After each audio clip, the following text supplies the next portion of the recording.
Hello guys, hope all are doing great.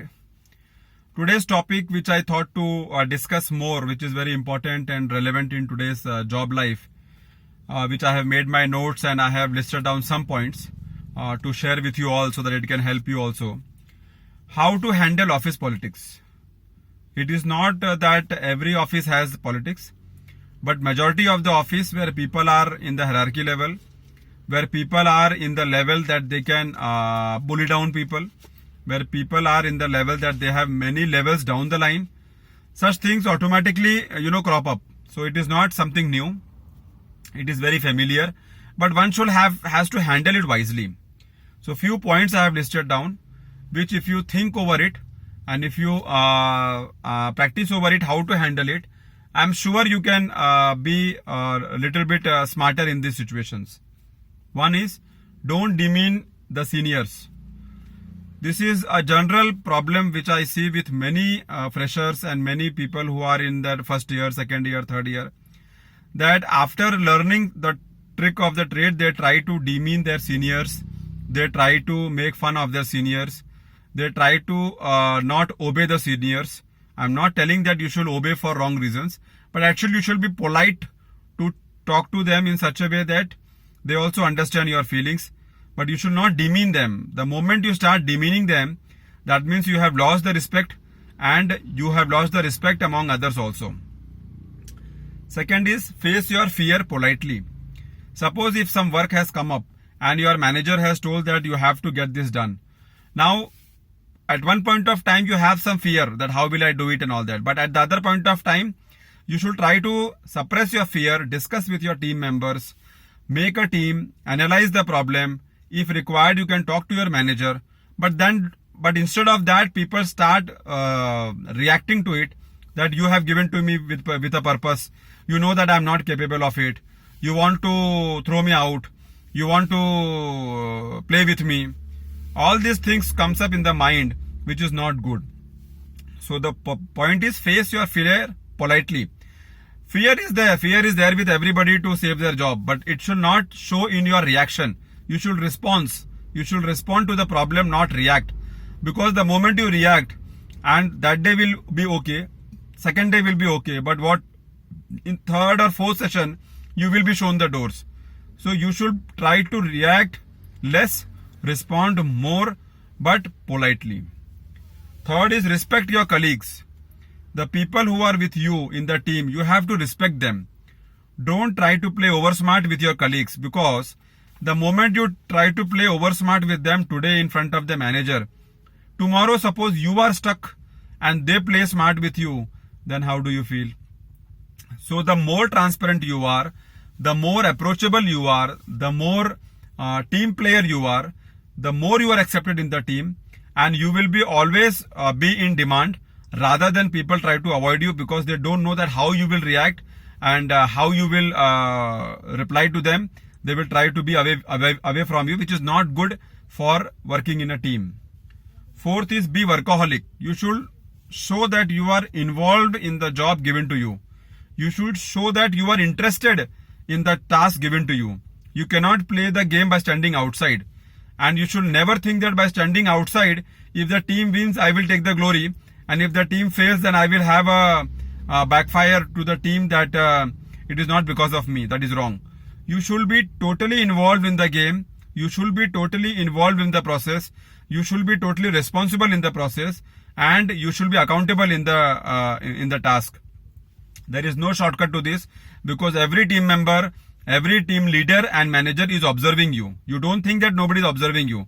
The cat thinks that if she closes the eye and drinks the milk, nobody is looking at her, but that is wrong case.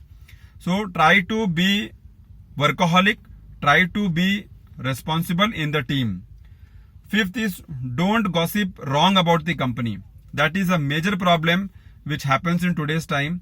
The moment people spend 1 year, 2 years, and they hear flaw from other colleagues, from team members, from their ex-people, the wrong about the management, they start spreading it very widely. Very widely, I will say. That is totally wrong, because management is facing what problem, management is facing what struggle, nobody knows. They are giving the salary, They have to see the job also. They have to see the business also. They have to see so many tasks which is behind the curtain. So one should never go against the management and try to gossip around in the negative way. In fact, I will say that one should talk positive about the management and try to help from ourselves own that what best can be done to improve the image of the company, what best can be done to increase the productivity of the company. That is more important. Instead of gossiping around about the management, this is wrong, this decision is wrong, this policy is wrong, this system is wrong, this criteria is wrong. That is absolutely not correct, because you are only an employee and the management is running a team of at least 100-200 people. So 1% talking, 2% talking makes no sense to the management, but it spoils your image in front of the team, in front of your colleagues, and you don't know, you will not realize how your bad mouth will reach to the management, and sooner or later you will be either sacked or you will be confronted that what nonsense you are talking about the company. So refrain yourself from talking wrong against the company. Be strong with your skill. Be strong with your work that you know. For that you are hired in the company. If you are not strong in your skill, if you are just spending time, and if you are not updating yourself, then your time is numbered in the company. Please be sure on that, because nobody wants people who are underperformer. Nobody wants people who are just coming and going and punching for salary. Nobody wants people who is not giving any value to the company.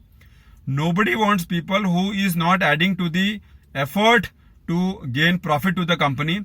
So why company will pay salary to you?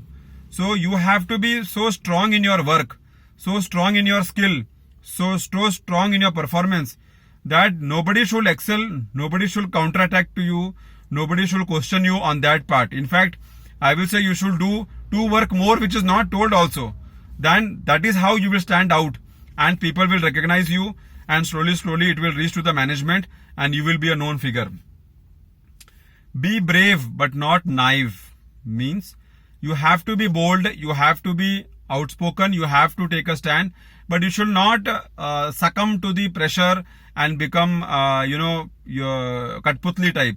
You cannot afford to play this game, because the one day you can play this game, 2 days you can play this game of being selfish or being cunning or being double dholki or being there are many words to this, I am not remembering now.